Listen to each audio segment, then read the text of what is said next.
Imagine yourself in a period of serenity. That time might be after you took a soak and relaxing bath. And to make things more fun and peaceful, you decide to plop in a rubber ducky that floats atop the bubbles. Just like rubber ducks, real ducks are designed to adapt to their natural environments and have unique characteristics to do so. Today, I will discuss basic duck anatomy and migratory patterns. First, we have to start with the eyes. Sight is definitely our strongest sense, and so are ducks.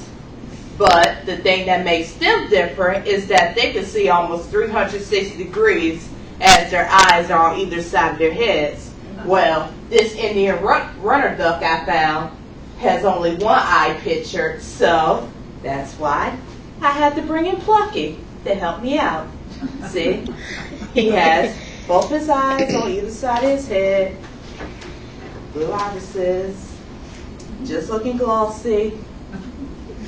Well, we thank our tear ducts for moistening our eyes, but ducks don't have effective tear ducts, which is why they need water to moisten and clean their eyes. And this is from omelet.us. When was the last time you looked at a bill? Duck bill, that is. There are only three important parts to zoom in on the duck bill. The upper mandible, right here. Lower mandible, right there. And the nostrils. The upper mandible is an extension of the skull and is fixed in place from omelet.us. You may not think this, but the lower mandible is actually the part that really moves because ducks have to scoop up on the ground and find bugs, that lie around, because during the winter time things become scarce and many water creatures pretty much migrate or either die off or get frozen or whatnot. So that means ducks have to become less aquatic and adapt more to the land. By the way, the bill is covered in a layer of keratin, which is continually being worn down and regrown from omelet.us. Well, and by the way, keratin is the protein that makes up our skin, hair, and nails. And just like a duck bill, skin, hair, and nails constantly get worn down and they have to get regrown. So now anyone can recognize duck's feet. Okay, turn it. Now anyone can recognize duck feet, but not everyone knows much about the webs. What are they made of? Dead skin? Scales? Well, the answer is neither. The webs are a form of subaqueous turbocharger, and that's from omelet.us. Obviously, this is a must for all the high-speed swimming and paddling they do. See, I just had a little humor. There. All right.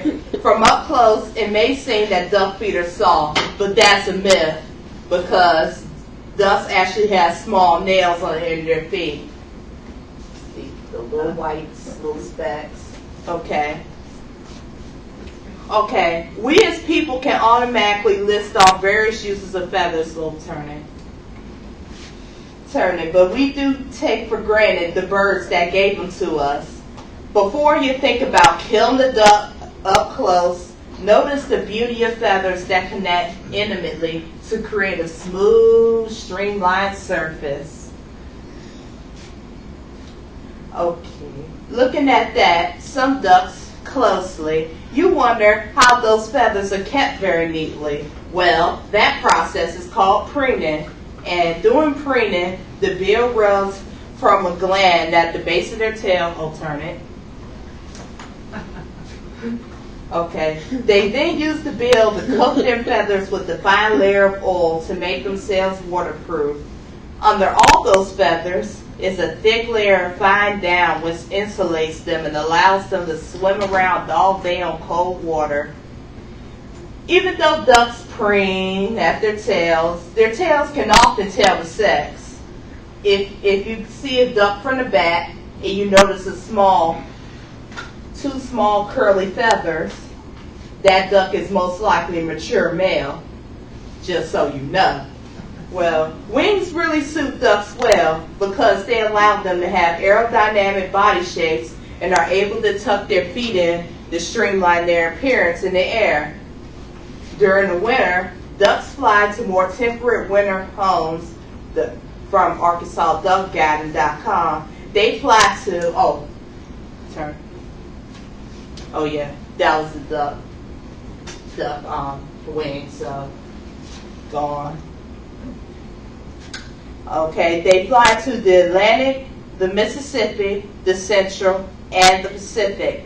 They are then taken to the Grand Prairie of Arkansas, which has excellent conditions for birds. In conclusion, ducks are able to cope with all sorts of conditions due to the anatomy that they have and their unique migratory patterns.